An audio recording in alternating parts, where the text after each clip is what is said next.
अध्याय 47 पुनर्जन्म वीरभद्रप्पा और चेन बसाप्पा यानी सर्प व मेढक की वार्ता।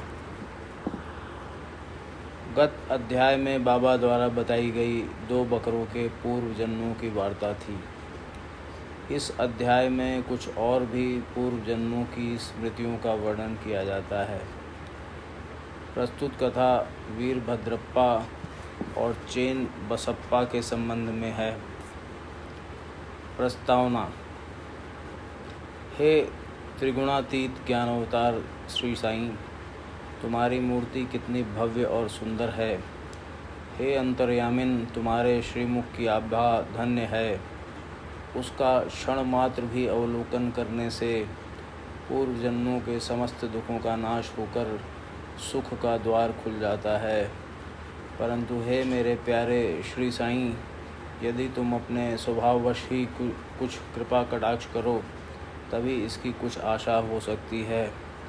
तुम्हारे दृष्टि मात्र से ही हमारे कर्म बंधन छिन्न भिन्न हो जाते हैं और हमें आनंद की प्राप्ति हो जाती है। गंगा में स्नान करने से समस्त पाप नष्ट हो जाते हैं, परंतु गंगा माई भी संतों के आगमन की सदैव उत्सुकतापूर्वक राह देखा करती है कि वे कब पधारें और मुझे अपनी चरण रज से पावन करें। श्री साईं तो संत चूड़ामणि हैं, अब उनके द्वारा ही हृदय पवित्र बनाने वाली यह कथा सुने। सर्प और मेढक। श्री साईं बाबा ने कहा, एक दिन प्रातःकाल 8 बजे जलपान के पश्चात मैं घूमने निकला। चलते चलते मैं एक छोटी सी नदी के किनारे पहुंचा। मैं अधिक थक चुका था, इस कारण वहां बैठकर कुछ विश्राम करने लगा। कुछ देर पश्चात ही मैंने हाथ पैर धोए और स्नान किया। तब कहीं मेरी थकावट दूर हुई और मुझे कुछ विश्रांति का अनुभव होने लगा। उस स्थान से एक पगडंडी और बैलगाड़ी के जाने का मार्ग था, जिसके दोनों ओर सघन वृक्ष थे। मलय बयार मंद मंद बह रही थी। मैं चिलम भर ही रहा था कि इतने में मेरे कानों में एक मेढक के बुरी तरह टर्राने की ध्वनि पड़ी। मैं चकमक सुलगा ही रहा था कि इतने में एक यात्री वहां आया और मेरे समीप आकर मुझे प्रणाम किया और घर पर पधार कर भोजन तथा विश्राम करने का आग्रह करने लगा। उसने चिलम सुलगाकर मेरी ओर पीने के लिए बढ़ाई। मेढक के टर्राने की ध्वनि सुनकर उसका रहस्य जानने के लिए उत्सुक उठा। मैंने उसे बतलाया कि एक मेढक कष्ट में है, जो अपने पूर्व जन्म के कर्मों का फल भोग रहा है। पूर्व जन्म के कर्मों का फल इस जन्म में भोगना पड़ता है, अतः अब उसका चिल्लाना व्यर्थ है। एक कष्ट लेकर उसने चिलम मेरी ओर बढ़ाई। थोड़ा देखूं तो आखिर बात क्या है, ऐसा कहकर वह उधर जाने लगा। मैंने उसे बतलाया कि एक बड़े सांप ने एक मेढक को मुंह में दबा ले लिया है, इस कारण वह चिल्ला रहा। दोनों ही पूर्व जन्म में बड़े दुष्ट थे और अब इस शरीर में अपने कर्मों का फल भोग रहे हैं। आगंतुक ने घटनास्थल पर जाकर देखा कि सचमुच एक बड़े सर्प ने एक बड़े मेढक को मुंह में दबा रखा है। उसने वापस आकर मुझे बताया कि लगभग घड़ी 2 घड़ी में ही सांप मेढक को निगल जाएगा। मैंने कहा, नहीं, यह कभी नहीं हो सकता। मैं उसका संरक्षक पिता हूँ और इस समय यहाँ उपस्थित हूँ। फिर सर्प की क्या सामर्थ्य है कि मेढक को निगल जाए? क्या मैं व्यर्थ ही यहाँ बैठा हूँ? देखो मैं अभी उसकी किस प्रकार रक्षा करता हूँ। दोबारा चिलम पीने के पश्चात हम लोग उस स्थान पर गए। आगंतुक डरने लगा और उसने मुझे आगे बढ़ने से रोका कि कहीं सर्प आक्रमण न कर दे। मैं उसकी बात की उपेक्षा कर आगे बढ़ा और दोनों से कहने लगा, अरे वीरभद्रप्पा, क्या तुम्हारे शत्रु को पर्याप्त फल नहीं मिल चुका है, जो उसे मेढक की और तुम्हें सर्प की योनि प्राप्त हुई है? अरे अब तो अपना वैमनस्य छोड़ो, यह बड़ी लज्जाजनक बात है। अब तो इस ईर्ष्या को त्यागो और शांति से रहो। इन शब्दों को सुनकर सर्प ने मेढक को छोड़ दिया और शीघ्र ही नदी में लुप्त हो गया। मेढक भी कूद कर भागा और झाड़ियों में जा छिपा। अब यात्री को बड़ा अचंभा हुआ। उसकी समझ में ना आया कि बाबा के शब्दों को सुनकर सांप ने मेढक को क्यों छोड़ दिया, और वीरभद्रप्पा व चेन बसाप्पा कौन थे, उनके वैमनस्य का कारण क्या था। इस प्रकार के विचार उसके मन में उठने लगे। मैं उसके साथ ही उसी वृक्ष के नीचे लौट आया और धूम्रपान करने के पश्चात उसे इसका रहस्य सुनाने लगा। मेरे निवास स्थान से लगभग 4-5 मील की दूरी पर एक पवित्र स्थान था, जहाँ महादेव का एक मंदिर था। मंदिर अत्यंत जीर्ण शीर्ण स्थिति में था, सो वहाँ के निवासियों ने उसका जीर्णोद्धार करने हेतु कुछ चंदा इकट्ठा किया। पर्याप्त धन एकत्रित हो गया और वहाँ नित्य पूजन की व्यवस्था कर मंदिर के निर्माण की योजनाएं तैयार की गईं। एक धनाढ़ व्यक्ति को कोषाध्यक्ष नियुक्त कर उसको समस्त कार्य की देखभाल का भार सौंप दिया गया। उसको कार्य व्यय आदि का यथोचित विवरण रखकर ईमानदारी से सब कार्य करना था। सेठ तो एक उच्च कोटि का कंजूस था। उसने मरम्मत में अत्यंत अल्प राशि व्यय की। इस कारण मंदिर का जीर्णोद्धार भी उसी अनुपात में हुआ। उसने सब राशि व्यय कर दी तथा कुछ अंश स्वयं हड़प लिया, और उसने अपनी गांठ से एक पाई भी व्यय नहीं की। उसकी वाणी अधिक रसीली थी, इसलिए उसने लोगों को किसी प्रकार समझा बुझा लिया और कार्य पूर्ववत ही अधूरा रह गया। लोग फिर संगठित होकर उसके पास जाकर कहने लगे, सेठ साहब कृपया कार्य पूर्ण कीजिए। आपके प्रयत्न के अभाव में यह कार्य पूर्ण होना कदापि संभव नहीं, अतः आप पुनः योजना बनाइए। हम और भी चंदा आपको वसूल करके देंगे। लोगों ने पुनः चंदा एकत्रित कर सेठ को दिया। उसने रुपए तो ले लिए, परंतु पूर्ववत ही शांत बैठा रहा। कुछ दिनों के पश्चात उसकी स्त्री को भगवान शंकर ने स्वप्न दिया कि उठो और मंदिर पर कलश चढ़ाओ। जो कुछ भी तुम इस कार्य में व्यय करोगी, मैं उसका 100 गुना अधिक तुम्हें दूंगा। उसने यह स्वप्न अपने पति को सुना दिया। सेठ भयभीत होकर सोचने लगा कि यह कार्य तो ज़्यादा रुपए खर्च कराने वाला है, इसलिए उसने यह बात हंसकर टाल दी कि यह तो एक निरा स्वप्न ही है और उस पर भी कहीं विश्वास किया जा सकता है। यदि ऐसा होता तो महादेव मेरे समक्ष प्रकट होकर यह बात मुझसे न कह देते।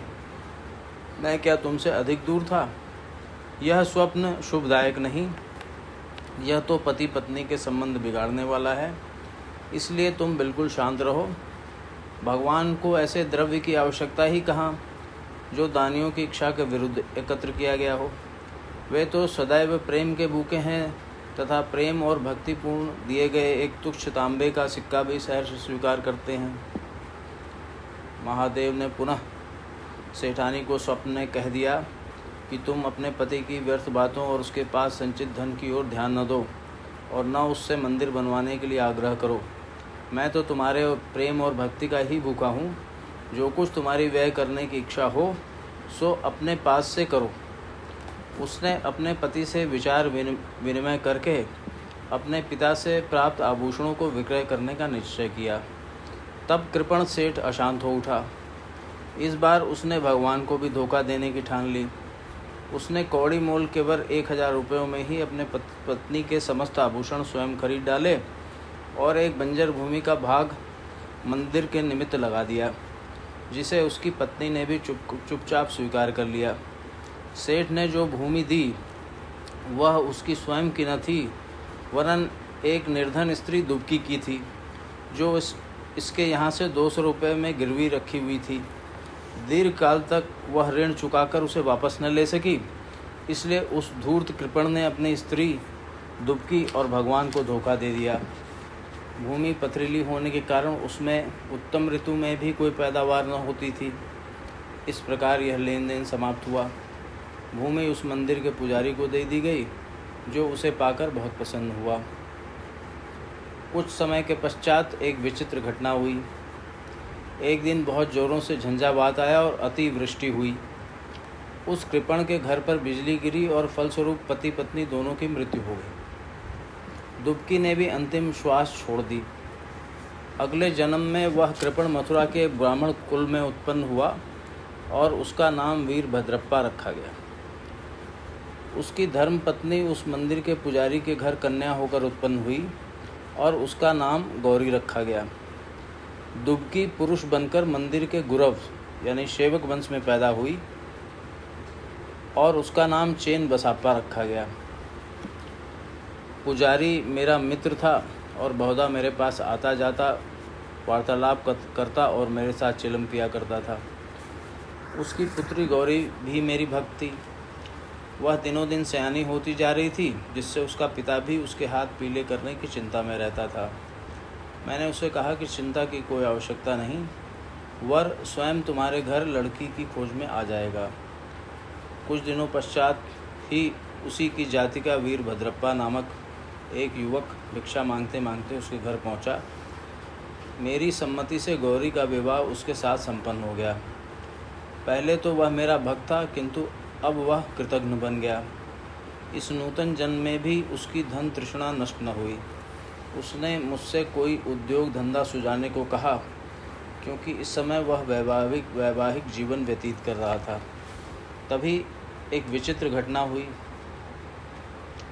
अचानक ही प्रत्येक वस्तुओं के भाव ऊंचे चढ़ गए। गौरी के भाग्य से जमीन की मांग अधिक होने लगी और समस्त भूमि 1 लाख रुपयों में, आभूषणों के मूल्य से 100 गुना ज़्यादा अधिक मूल्य में बिक गई। ऐसा निर्णय हुआ कि 50,000 रुपये नगद और 2,000 रुपये प्रतिवर्ष किस्त पर चुकता किए जाएंगे। सबको यह लेन देन स्वीकार था, परंतु धन में हिस्से के कारण उनमें परस्पर विवाद होने लगा। वे परामर्श लेने मेरे पास आए और मैंने कहा कि यह भूमि तो भगवान की है, जो पुजारी को सौंपी गई थी। इसकी स्वामिनी गौरी ही है और 1 पैसा भी उसकी इच्छा के विरुद्ध खर्च करना उचित नहीं, तथा उसके पति पर इसका कोई अधिकार नहीं है। मेरे निर्णय को सुनकर वीरभद्रप्पा मुझसे क्रोधित होकर कहने लगा कि तुम गौरी को फुसलाकर उसका धन हड़पना चाहते हो। इन शब्दों को सुनकर मैं भगवत नाम लेकर चुप बैठ गया। वीरभद्र ने अपनी स्त्री को पीटा भी। गौरी ने दोपहर के समय आकर मुझसे कहा कि आप उन लोगों के कहने का बुरा न मानें, मैं तो आपकी लड़की हूँ, मुझ पर कृपा दृष्टि ही रखें। वह इस प्रकार मेरी शरण में आई तो मैंने उसे वचन दे दिया कि मैं 7 समुद्र पार भी तुम्हारी रक्षा करूँगा। तब उस रात्रि को गौरी को एक दृष्टांत हुआ। महादेव ने आकर कहा कि यह सब संपत्ति तुम्हारी ही है और इसमें से किसी को कुछ न दो। चेन बसाप्पा की सलाह से कुछ राशि मंदिर के कार्य के लिए खर्च करो। यदि और किसी भी कार्य में तुम्हारी खर्च करने की इच्छा हो तो मस्जिद में जाकर बाबा यानी स्वयं मैं के परामर्श से करो। गौरी ने अपना दृष्टांत मुझे सुनाया और मैंने इस विषय में उचित सलाह भी दी। मैंने उससे कहा कि मूलधन तो तुम स्वयं ले लो और ब्याज की आधी रकम चेन बसाप्पा को दे दो। वीरभद्र का इससे कोई संबंध नहीं है। जब मैं यह बात कर ही रहा था तो वीरभद्र और चेन बसाप्पा दोनों ही वहाँ झगड़ते हुए आए। मैंने दोनों को शांत करने का प्रयत्न किया तथा गौरी को वह महादेव का स्वप्न भी सुनाया। वीरभद्र को क्रोध से उन्मत्त हो गया और चेन बसाप्पा को टुकड़े टुकड़े कर मारने की धमकी देने लगा। चेन बसाप्पा बड़ा डरपोक था। वह मेरे पैर पकड़कर रक्षा की प्रार्थना करने लगा। तब मैंने शत्रु से उसका छुटकारा करा दिया। कुछ समय पश्चात ही दोनों की मृत्यु हो गई। वीरभद्र सर्प बना और चेन बसाप्पा मेढक। चेन बसाप्पा की पुकार सुनकर और अपने पूर्व वचन की स्मृति करके यहाँ आया और इस तरह से उसकी रक्षा कर मैंने अपने वचन पूर्ण किए। संकट के समय भगवान दौड़कर अपने भक्त के पास जाते हैं। उसने मुझे यहाँ भेजकर चेन बसाप्पा की रक्षा कराई। यह सब ईश्वरीय लीला है। शिक्षा। इस कथा की यही शिक्षा है कि जो जैसा बोता है वैसा ही काटता है, जब तक कि भोग पूर्ण नहीं होता। पिछला ऋण और अन्य लोगों के साथ लेन देन का व्यवहार जब तक पूर्ण नहीं होता, तब तक छुटकारा भी संभव नहीं है। धन तृष्णा मनुष्य का पतन कर देती है और अंत में इससे ही वह विनाश को प्राप्त होता है। श्री सद्गुरु साईनाथार्पणमस्तु। शुभम भवन्तु।